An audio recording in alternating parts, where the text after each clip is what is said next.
the beginning of the full-scale invasion, the occupiers have lost 1,900 personnel, 160 aircraft and 144 helicopters in Ukraine. Negotiations became more complicated after the whole world had seen the truth about what happened in the Kyiv region. Russian aggressors massacred civilians and looted their homes. This is UA, the day that we survived. Ukrainian journalists have come together to create it with real people who record themselves and send us their recordings. In these few weeks, the world had learned a lot about Ukraine.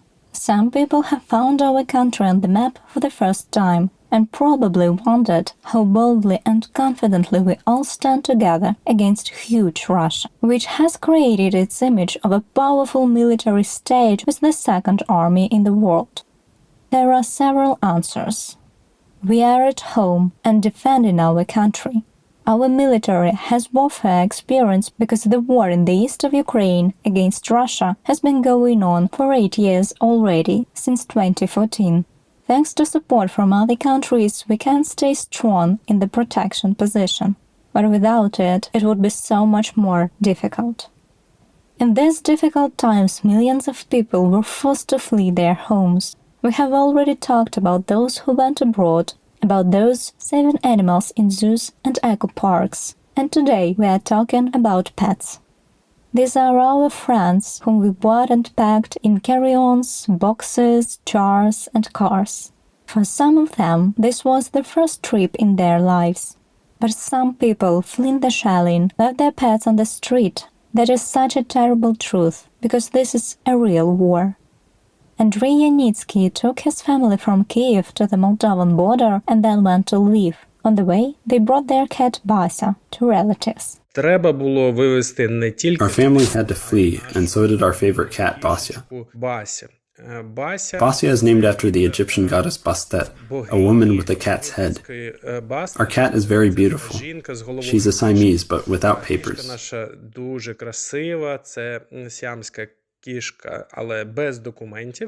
Anyway, we love her very much. She is a member of our family.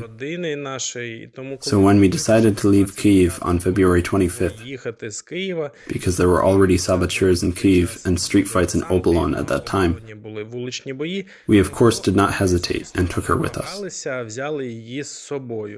We took a few kilograms of food for her and water, and she came with us. We didn't have a carrier, she just rode with us in the car, moved freely around, although she didn't like it at all.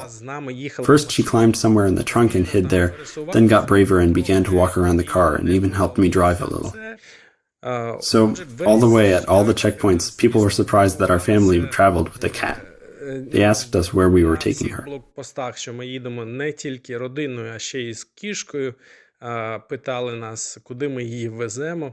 At the border, my family and I had to part. They went into uncertainty, of course, and decided not to take the animal with them.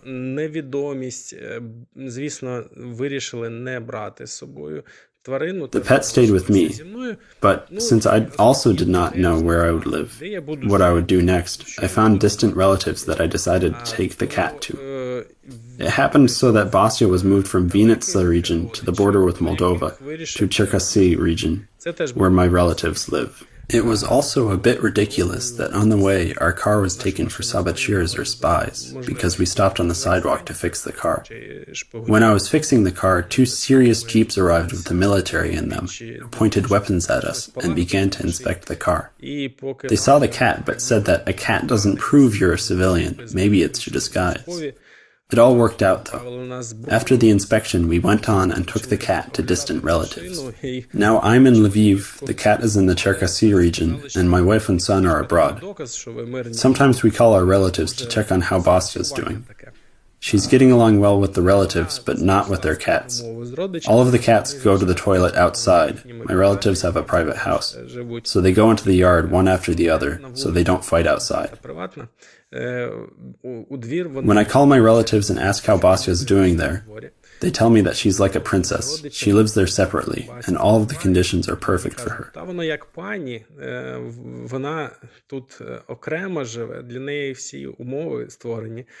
So I'm not worried about her, but of course I miss her very much and I would like to see her as soon as possible. As soon as there's a truce or I return to Kyiv, I will go for her specifically to pick her up. The Russians are gathering troops in the Donbass. People, children, orphans, children deprived of parental care, and children whose parents died in the war continue to be violently deported from Ukraine. Ukrainian children are under threat of illegal adoption by Russians. A lot of people who were cynically killed by Russians continue to be found in the Kyiv region. 403 dead bodies of civilians have been already found in Bucha, and this number is growing. The city of Chernihiv, which has been surrounded for more than a month, is restoring communication. About 700 people have died here since the beginning of the Russian invasion. A whole cemetery was created in the city. Christina lived in the basement in Chernihiv for 3 weeks with 2 Labradors and a dachshund. In the early days, they carried birds and chinchillas with them to the basement as well. My name is Christina and I'm from Chernihiv. Since February 24, we have lived in the basement with 2 huge Labradors and a dachshund for 3 weeks. For the first few days, we also took birds and chinchillas with us, but we realized that the basement is dusty and very cold, so it would be much worse for them downstairs. Багато пилу і дуже холодно, і їм набагато гірше буде внизу, щоб вони не похворіли, тому що було незрозуміло. We were worried for them not to get sick because we were not sure whether we could get help from veterinarians if anything happened. Ставили прямо в ванну і накривали. So we put them right in the bathtub covered with blankets. When we decided to leave, the question was how to fit everyone in the car. 5 of us adults, 3 dogs, a cage with a chinchilla, and a cage with parrots. Виходить 3 собаки, клітка з шиншилою, клітка з папугами. Oh well, of course it was very uncomfortable. Finally, I gave the chinchilla to my mother. She was driving another car because there was no space in ours at all. We already had dogs sitting on our feet and there were cages on our hands. Сиділи і клітки на руках були. So, everyone smiled at the checkpoints when they checked our documents. They said and joked that we carry biological weapons as our dogs, asked what their names were, and treated them very well. Оружие у вигляді наших собак, там запитували, як звати, дуже добре ставились до цього. Собаки, в принципі, ніби... The dogs, as well as the birds, felt that something important was happening and at that time they had to be a little patient. Цей час треба просто трошки потерпіти. Ми їхали... We drove for 15 hours, stopped only twice for the dogs to go to the toilet. Щоб собаки сходили в туалет, але вони... They were sitting quietly, sleeping. Хоча, враховуючи, наприклад, тут... For example, Hrenka, the dachshund, is usually restless. В машині вона там дуже хвилюється, тремтить. Even in the car, she is always excited and trembling.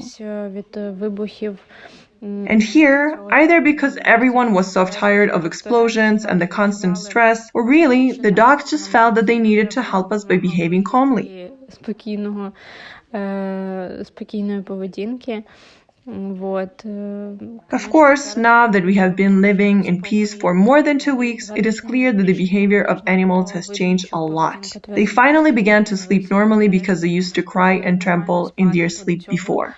У них були, вони прям у вісні могли там скуліть, дрожать. А зараз вони... Now they are starting to walk again because they used to sleep a lot and the birds slept a lot too. І пташки дуже багато спали, навіть після того, як от ми приїхали десь. Even after we arrived, they seemed to sleep in for about a week because of everything that they went through there. Там пережили.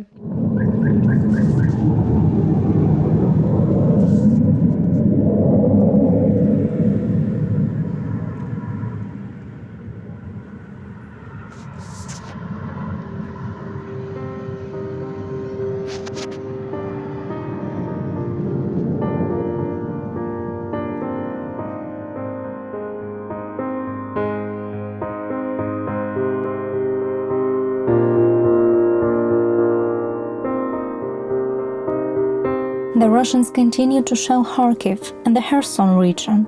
11 civilians were injured in the Donetsk region in one day, and the shelling continues in the Luhansk region.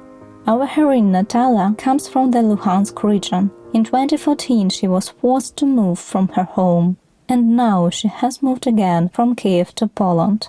She fled the left bank of Kiev with her daughter in the first days of war, and her journey abroad was long and difficult. We went to the railway station. We had 2 cats in a carrier, a pug, and 2 rats in a carrier too. My daughter and I couldn't get on the train to Lviv. Then there was another one to the west of Ukraine, and we didn't manage to board that one as well. We were picking literally any train after this. They let us on the train to Кам'янець-Подільський. With the animals, we rode standing for many hours in the hallway of the train car. Our pug heroically sat with us, didn't squeal or beg at all.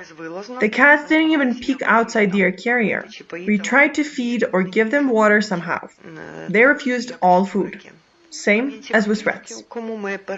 At Кам'янець-Подільський, we spent the night at the station. In the morning, I saw a big bus. I went out to ask where it was going. I was told it went to Краківець, on the border with Poland. It suited us, but I asked if they would take us. I said I'm traveling with my daughter and my dog. I didn't mention the cats and the rats because I was afraid that they might not take us. They allowed us on board and there were free seats. We paid 3,000 hryvnias for 2 people to Краківець and another 600 hryvnia for the dog. I thought again that it was good for me not to mention the cats and the rats because maybe they would have asked another 600 hryvnias for them and we didn't have that much money at that time. We arrived at Краківець and it turns out that there was a very long line of vehicles to get to the customs. Our driver and the woman who accompanied the passenger said that we would have to stay there for a very, very long time and it would be better to go on foot because it would be faster. We only had one goal, to get there faster. I didn't want to eat, drink, or stop because it seemed that if I had stopped, my energy would run out and I just couldn't go anymore. Здавалося, якщо ти зупинишся, то в тебе скінчаться всі сили, і ти просто не зможеш більше йти. It was difficult to walk. I'm very grateful for my dog because he went on. Hungry, sleep-deprived.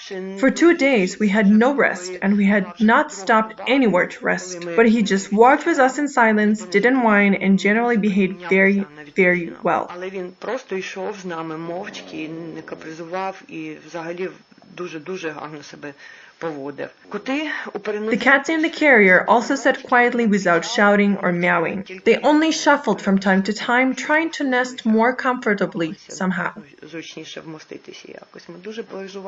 We were worried about the rats because it was cold and the rats, when they freeze, can easily get pneumonia.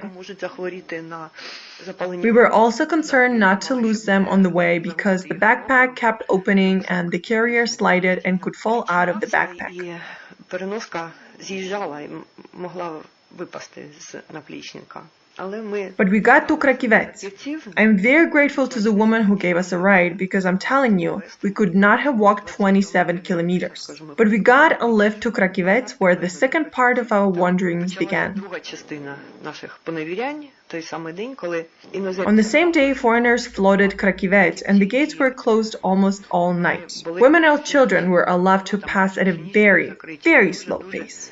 Невеликими темпами пропускали жінок і дітей, дуже невеликими. Ми стояли. We stood for several hours in the crowd very close to each other.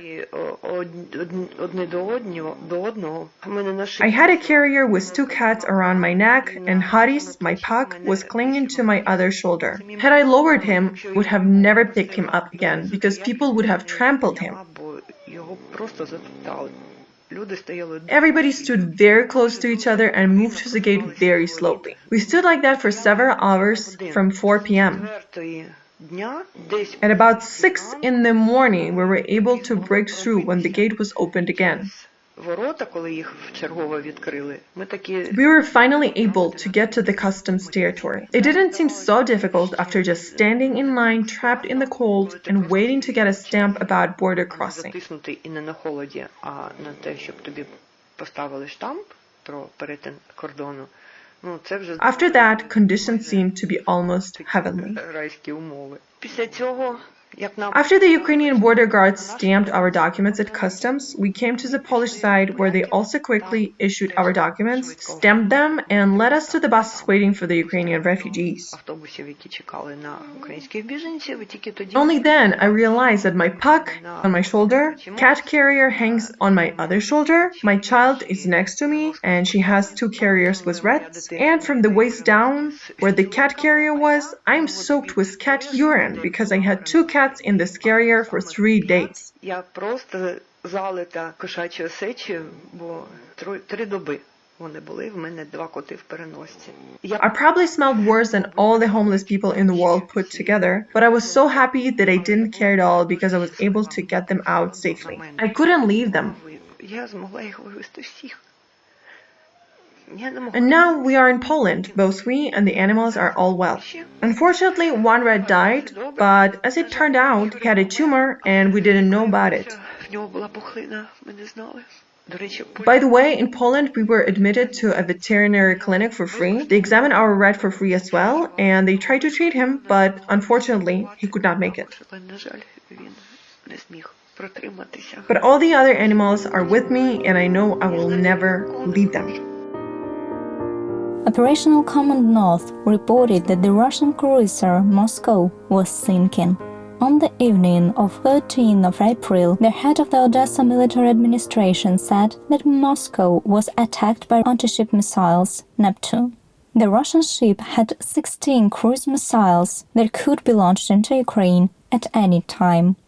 But the Russians still have a lot of missiles, so all those who left the war zones are advised not to hurry home. Especially in Kiev, the Russians are constantly threatening with shelling. Natalia also left Kiev, however, a few days before the war. The girl was caught in the war in the Carpathians on vacation, and she could not return home. Her friends and acquaintances transferred her pets, a cat Sirius and a dog Muffin. During this special operation, Sirius escaped, so Natalia searched for him for several weeks. When we cleaned the carrier in the morning, we put a cat in the car. When they opened the car, he ran away in the private houses area. I had to hitchhike for almost 300 kilometers to start searching for the cat. I arrived 7 hours after his disappearance to an unknown city in the cold frost and darkness. For the first time during this large-scale war, I had such a fit of hysteria because I didn't know how to find the cat in an unfamiliar city. This is not a person who can be called for and who can respond back. People helped me, as did my friend, whom we have been taken serious out with, and who loves him very much, Olenka Pavlova, the author of Fig Cat, a popular comic book character. She posted an announcement that the cat had disappeared.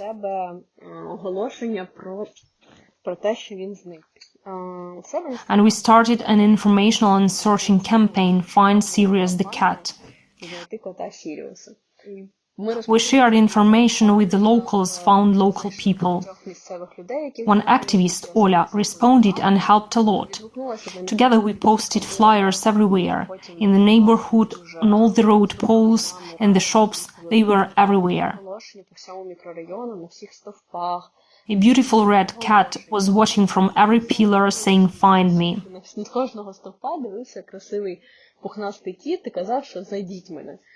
People have already told me that they haven't seen the cat, but they've seen the ads, so in case of finding him, they would call. People have already begun to recognize and sympathize me. I've searched half of the basements, the surrounding fields, and the garage cooperatives. I asked for looking through people's neighboring households in case there was the cat. There was no cat, nobody saw him.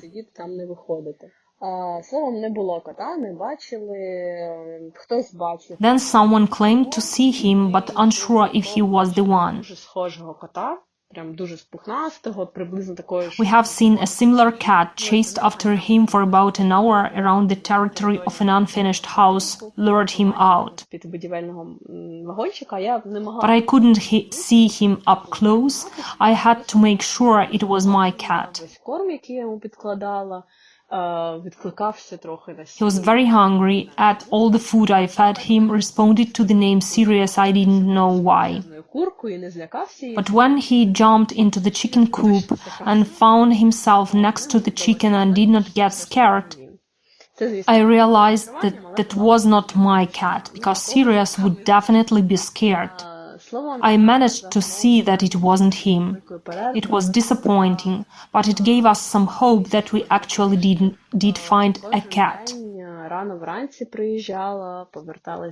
I have spent about 2 weeks in Kamenets-Podilsky, arriving early every day, returning before curfew. For several hours a day, I have searched, set traps for cats with food and catnip, and fed all the local cats. I was looking for him together with Muffin, but there were many dogs, and they immediately started barking at us. It didn't help much, and I started to lose hope. Although everyone supported me, the task already seemed impossible.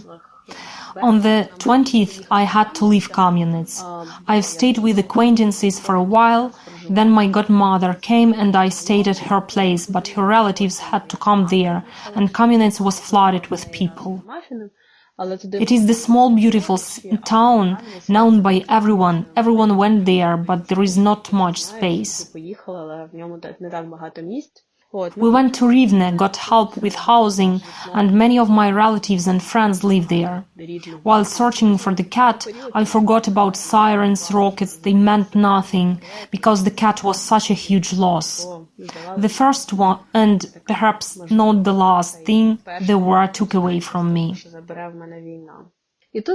On the evening of March 31, I got a call. I think we saw your cat in our barn.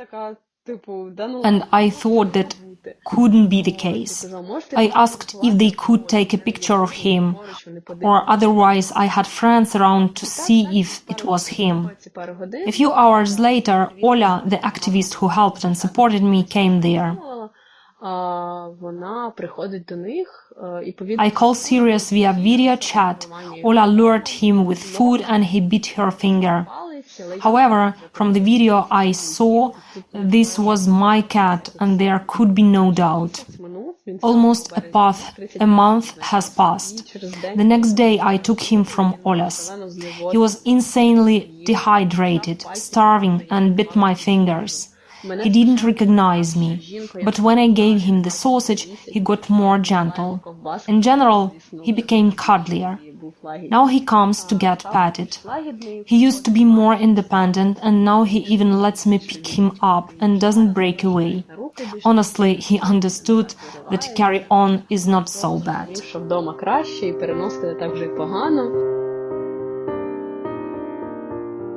Such stories inspire hope, right? We want to find all those who disappeared during this brutal war. In the next episode, we will talk about money, about the Ukrainian economy during the war. We will also tell some stories about how Ukrainian business is changing and why these stories are inspiring.